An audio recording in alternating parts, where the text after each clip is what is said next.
న్యూజిలాండ్తో 5 టీ20ల సిరీస్లో team India hat trick విజయాన్ని నమోదు చేసింది. అంతేకాదు మరో 2 మ్యాచ్లు మిగిలి ఉండగానే సిరీస్ ను కైవసం చేసుకుంది. గువాహటి వేదికగా జరిగిన 3వ టీ20లో టార్గెట్ ను కేవలం 60 బంతుల్లో అంటే 10 ఓవర్లలోనే మ్యాచ్ ని ఫినిష్ చేయటం క్రికెట్ ప్రపంచమే నెవరిపోయేలా చేశారు టీమిండియా బ్యాటర్లు. ముఖ్యంగా అభిషేక్ శర్మ ఆకాశమే హద్దుగా చెలరేగిపోయాడు. తాను క్రీజులో ఓ 20 నిమిషాలుంటే చాలు మ్యాచ్ వార్ వన్ సైడ్ గా ముగిసిపోతుందన్న చెప్పడంలో అతిశయోక్తి లేదు. మంచి బౌలింగ్ లైనప్ ఉన్న న్యూజిలాండ్ నే ఇలా అభిషేక్ శర్మ భీకరంగా వణికించేస్తున్నాడు.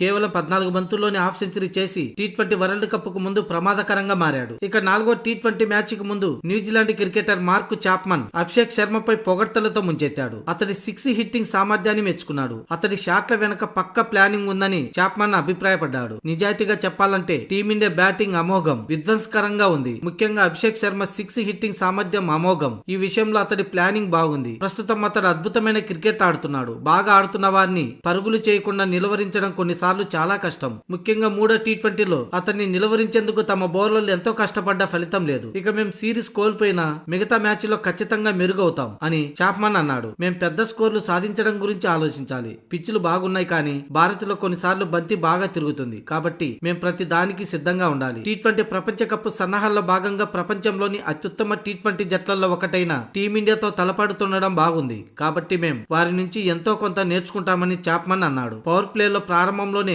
వికెట్లను కోల్పోతున్నాం. ఇది సమంజసం కాదు. ఈ క్రెడిట్ అంతా భారత బౌలర్లకే దక్కుతుంది. మిగతా 2 టీ20లోనూ మేము ఈ లోపాన్ని సరిచేసుకుంటామని చాప్మన్ పేర్కొన్నాడు.